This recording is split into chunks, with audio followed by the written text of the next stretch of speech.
अप्रैल के महीने में भी लोगों को सावन भादो जैसा महसूस होने लगा है। पिछले कुछ समय से मौसम का मिजाज ऐसा बदला हुआ है कि कभी बारिश तो कभी ओले तो कभी आंधी से लोगों का सामना हो रहा है। लोगों को फिलहाल बिगड़ैल मौसम से कोई राहत मिलती नहीं दिख रही। मौसम विभाग के मुताबिक एक शक्तिशाली पश्चिमी विक्षोभ 7 से 9 अप्रैल के दौरान देश के बड़े हिस्से को प्रभावित करेगा। इस दौरान देश में बारिश से लेकर आंधी तूफान तक आने की संभावना है।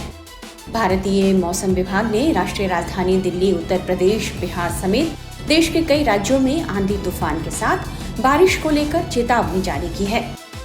7 से 9 अप्रैल के बीच बड़े पैमाने पर बारिश के साथ ओले पड़ सकते हैं, जिससे भारत का 30 से 40% क्षेत्र प्रभावित होगा। पश्चिमी विक्षोभ की वजह से दिल्ली, एनसीआर, राजस्थान, हरियाणा, पंजाब, उत्तराखंड, हिमाचल प्रदेश, जम्मू कश्मीर, पश्चिमी उत्तर प्रदेश, बिहार, झारखंड, उत्तर मध्य प्रदेश और पूर्वोत्तर भारत में बड़े पैमाने पर ओले गिरने की संभावना है।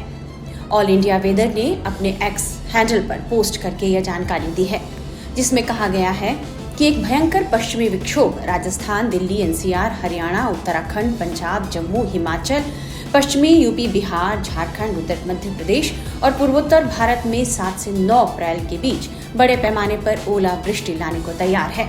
यह शक्तिशाली सिस्टम भारत के 30-40% क्षेत्र को प्रभावित करेगा। सावधान रहें। झारखंड में क्या हालात रहने वाले हैं, रांची के आईएमडी डायरेक्टर से सुनिए।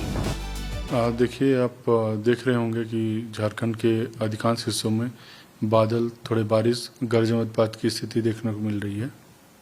मुख्य कारण ये है कि पश्चिमी विक्षोभ जो उत्तर पश्चिम भारत में आया था, उसके इंड्यूस्ड इम्पैक्ट के कारण झारखंड के आसपास के इलाकों में आप देखेंगे कि उड़ीसा में एक सर्कुलेशन है 0.9 किलोमीटर मीन सी लेवल पे एक्सटेंड कर रहा है।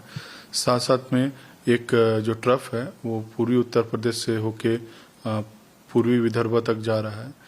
तो ये दोनों सिस्टम भी बने हुए हैं, तो इनकी वजह से मॉइस्चर एक्यूमुलेशन झारखंड में आता हुआ देखने को मिल रहा है, जिस कारण से आप देख रहे थे कि टेम्परेचर हाल में ज़्यादा था और ठंडा एक्टिविटी के लिए उपयुक्त जो माहौल होना चाहिए वो माहौल बन रहा है। और जिसके कारण आज अगर 6 तारीख की बात करें तो हम लोग गर्जन वज्रपात के साथ में कुछ इलाकों में ओलावृष्टि के भी चेतावनी दी है, तेज हवाओं की चेतावनी दी है। और फिर अगर बात करें तो ये जो स्थिति है ये आपको 8 तारीख तो बहुत अच्छे देखने को मिलेगी, जो मौसम का चेंजेस 9 को भी थोड़ी सी है। 10 से जो सिचुएशन है काफ़ी इम्प्रूव कर जाएगा, फिर से एक बार टेम्परेचर आपको बढ़ता हुआ देखने को मिलेगा। ओलावृष्टि की बात करें तो 6 तारीख और 8 तारीख को ओलावृष्टि के चांसेस है झारखंड के कुछ हिस्सों में। अगर 6 तारीख की बात करें तो जो नॉर्थ सेंट्रल से लेके जो पूर्वी भाग का एरिया है वहाँ तक में आपको ओलावृष्टि भी देखने को मिल सकती है। मतलब हजारीबाग से लेके अगर नीचे में बात करें तो रांची और उधर पूर्वी में एक्सटेंड करें तो दुमका, ये वाला जो बेल्ट है, ये वाला रीजन है, वहाँ पे आपको ओलावृष्टि आज में देखने को मिल सकती है।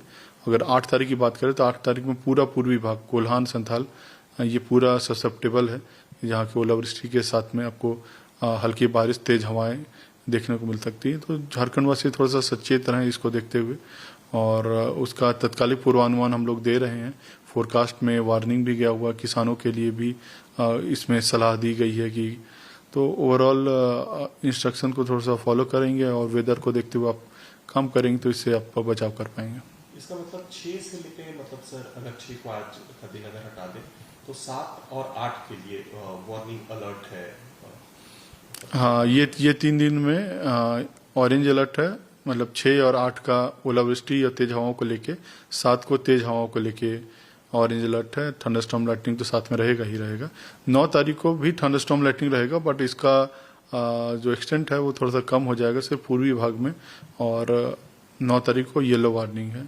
10 तारीख से मौसम ठीक होने की संभावना, कोई वार्निंग नहीं है 10 तारीख से। और सर ये जो वेदर में चेंज है वो किस तरह से इम्पैक्ट करेगा आगे, क्योंकि अप्रैल का महीना है, झारखंड में अप्रैल का महीने में गर्मी भी काफ़ी होने लगती है, तो क्या हम लोग देखेंगे 10 तारीख के बाद जो पारा है वो 40 डिग्री के ऊपर तक भी जाने लगे? जी जी जी, स्थिति वैसे ही बन रही है और बीच में भी थोड़ा 40 के पास में पारा गया था, 40 टच भी किया है पारा। तो 10 के बाद से स्थिति वैसी रहेगी। गर्मी जितनी जल्दी आप देख रहे हैं कि टेम्परेचर डाउन हुआ, उतनी तेजी से 10 से गर्मी आपको बढ़ते हुए देखने को मिलेगी। सर क्या हीट वेव भी हम लोग लोग एक्सपेक्ट करें कि जी अप्रैल में हीट वेव होता है और इस साल भी हम लोग एक्सपेक्ट कर सकते हैं कि कुछ हीट वेव के इंसिडेंट जरूर देखने को मिलेंगे। सर क्या जो टेम्परेचर है जो हीट वेव का पैटर्न अगर आप बता सके तो नॉर्मली किसी पर्टिकुलर एरिया से इसकी शुरुआत होती है, जैसे हमारे यहाँ 5 डिवीजन है, तो कौन से वो डिवीजन से जहाँ सबसे पहले पारा ऊपर भागता है या हीट वेव?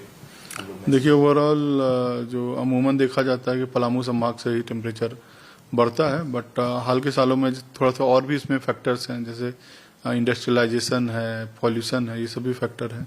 तो आप देखते हैं कि पलामू संभाग के अलावा जो पूर्वी सिंहभूम का जो एरिया है, कोल्हान का जो एरिया है, वहाँ पे भी टेम्परेचर बहुत तेजी से भागते हैं। और हाल के कुछ सालों में हम लोग देख रहे हैं कि संथाल में भी टेम्परेचर पहले की अपेक्षा कर थोड़ा सा जल्दी से भागता है। सर आपने जो ये पीरियड कहा 6, 7, 8, 9, विंड स्पीड कितनी रहने की संभावना है?